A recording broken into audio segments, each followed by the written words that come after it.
secara resepsi. Dari kumpulannya memotong lidahnya. Teori mimetik. Lagu Gajah Tulus. Assalamualaikum warahmatullahi wabarakatuh. Halo teman-teman semuanya, kembali lagi dengan saya. Pada video kali ini kita akan membahas tentang menilai pantun. Nah teman-teman, pantun yang akan kita nilai pada video kali ini ialah pantun yang saya ciptakan sendiri pada video sebelumnya yang berjudul Lagu Daerah Bernuansa Pantun Manganyam dari Kuansing, mengkaji tema, larik, dan rima lagu. Nah, pada video ini ada 3 bait pantun yang saya ciptakan sendiri. Karena 2 pantun memiliki rima akhir yang sama dan hanya 1 pantun yang berbeda rima akhirnya, maka saya hanya akan menilai 2 pantun yang berbeda rima saja, yaitu pada pantun 1 dan pantun 2. Teman-teman, sebelumnya saya ingin menjelaskan bahwa pada umumnya dalam pembuatan pantun pada zaman sekarang hanya mementingkan pada rima akhir, yaitu rima silang, yakni ABAB. Tetapi sebenarnya pantun yang berkualitas adalah pantun yang memenuhi unsur-unsur intrinsiknya dan tidak hanya terpaku pada rima akhirnya. Untuk menilai sebuah pantun dari segi kualitasnya, kita dapat menggunakan metode penskoran pada setiap unsur-unsur intrinsik yang dipenuhi. Nah, teman-teman, untuk pemberian skor itu tidak ada aturan ya, terserah teman-teman untuk penetapan skornya. Untuk penetapan skornya agar tidak ribet, saya memberikan skor 1 pada setiap unsur-unsur intrinsik yang terpenuhi dan skor 0 pada ketimpangan atau tidak terpenuhinya suatu unsur intrinsik pantun. Lalu, apa-apa saja sih unsur-unsur intrinsik yang kita analisis pemenuhannya pada pantun yang saya ciptakan? Nah, unsur-unsur intrinsik pantun yaitu pertama sampiran, kedua isi, ketiga tema, di mana tema terdiri dari 2 bagian yaitu tema mayor dan tema minor. Tema mayor dapat dikatakan tema pokok atau tema besarnya pada keseluruhan pantun, dan tema minor merupakan subtemanya. Yang keempat, amanat, juga terbagi 2 yaitu amanat tersurat dan amanat tersirat. Yang kelima, pola baris, yakni kecenderungan 4-5 kata atau 8-12 suku kata. Dan yang keenam, rima. Terlebih dahulu kita menilai pantun 1. Nah, teman-teman, kita lihat dulu nih apakah pantun ini 2 baris pertamanya merupakan sampiran dan 2 baris terakhir merupakan isi. Menurut Sultan Takdir Ali Syabana, fungsi sampiran terutama menyiapkan rima dan irama untuk mempermudah pendengar memahami isi pantun. Hal ini dapat dipahami karena pantun merupakan sastra lisan. Nah, dapat dikatakan sampiran itu mengantarkan rima untuk bagian isi. Pada baris 1, sekolah tempat menuntut ilmu, itu mengantarkan rima untuk baris 3, yaitu jangan hanya mencari ilmu.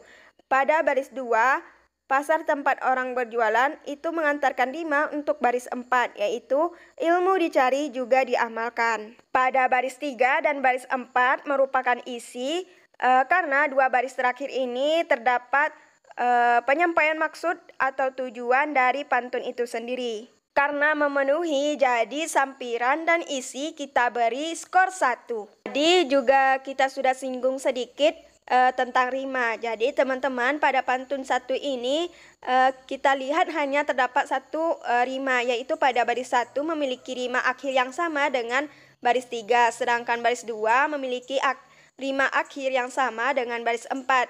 Jadi di sini hanya terdapat 1 rima akhir, yaitu rima silang ABAB. Jadi kita beri skor 1 untuk rima.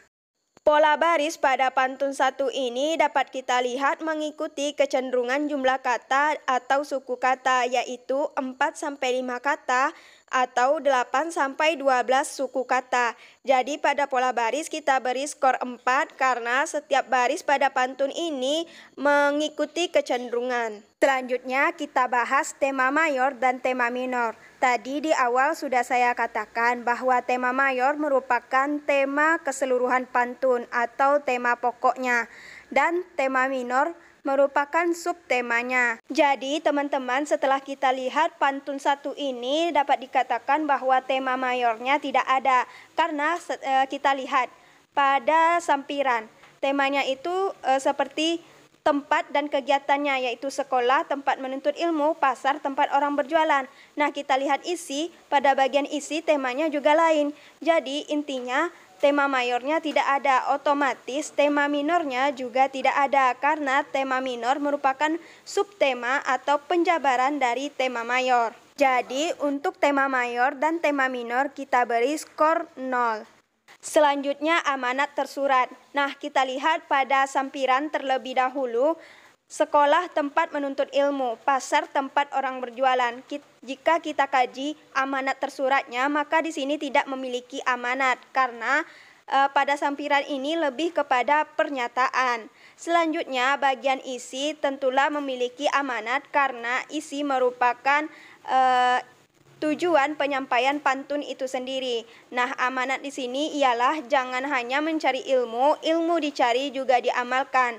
Hendaknya seseorang tidak hanya mencari ilmu, tetapi ilmu yang berguna itu adalah ilmu yang diamalkan. Jadi, untuk amanat tersurat kita beri skor 1. Selanjutnya, amanat tersirat. Nah, amanat tersirat ini tergantung pada seseorang atau persepsi perorangan. Jadi, menurut saya pada sampiran terdapat amanat tersirat, yaitu melakukan suatu kegiatan itu pada tempatnya. Nah, untuk bagian isi sebenarnya sudah saya singgung pada sebelumnya. Pada bagian isi ini, amanat tersiratnya, mengapa ilmu harus diamalkan? Karena jika ilmu tidak diamalkan, ilmu tidaklah berguna. Percuma seseorang mencari ilmu, tetapi ilmu itu hanya disimpan dan tidak diamalkan dalam kehidupan sehari-harinya. Jadi, untuk amanat tersirat kita beri skor 2. Selanjutnya, menilai pantun 2. Pertama, kita lihat dulu nih pada pantun 2 ini apakah memiliki sampiran dan isi atau tidak. Nah, sudah terlihat jelas ya pada baris 1 dan 2 merupakan sampiran karena mengantarkan rima untuk baris 3 dan 4.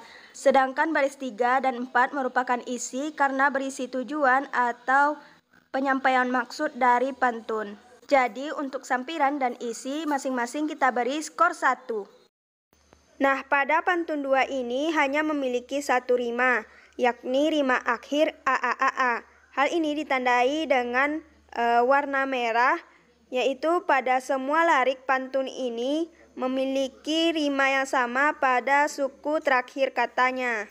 Maka untuk rima kita beri skor 1 karena hanya memiliki satu jenis rima.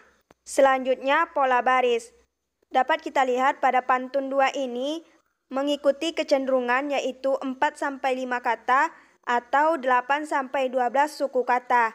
Jadi tanpa penjelasan panjang-panjang, untuk pola baris kita beri skor 4 karena setiap lariknya mengikuti kecenderungan. Nah, karena saling berhubungan, tema mayor dan tema minor kita bahas secara bersamaan ya. Nah, pertama kita bahas dulu tema minor pada bait sampiran dan bait isi. Pada bait sampiran memiliki tema yaitu tentang pemandangan langit yang indah. Nah, sedangkan pada bait isi itu memiliki tema jika menginginkan sesuatu, maka kita harus memiliki usaha yang keras. Nah, jadi pada bait sampiran dan bait isi itu memiliki tema yang berbeda, sehingga tidak ada tema yang dominan atau tema pantun secara keseluruhan. Jadi dapat dikatakan tema mayor dan tema minornya tidak ada, sehingga kita berikan skor 0 pada tema mayor dan tema minor. Selanjutnya amanat tersurat.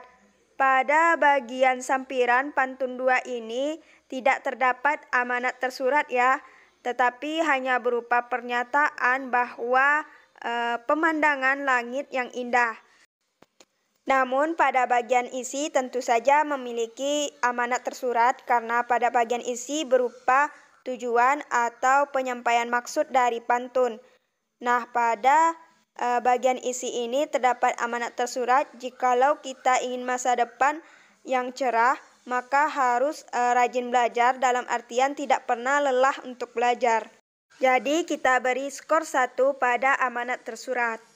Selanjutnya amanat tersirat. Nah, menurut saya pada bagian sampiran itu tidak memiliki amanat tersirat, tetapi hanya ungkapan atau pernyataan kekaguman pada pemandangan langit yang indah.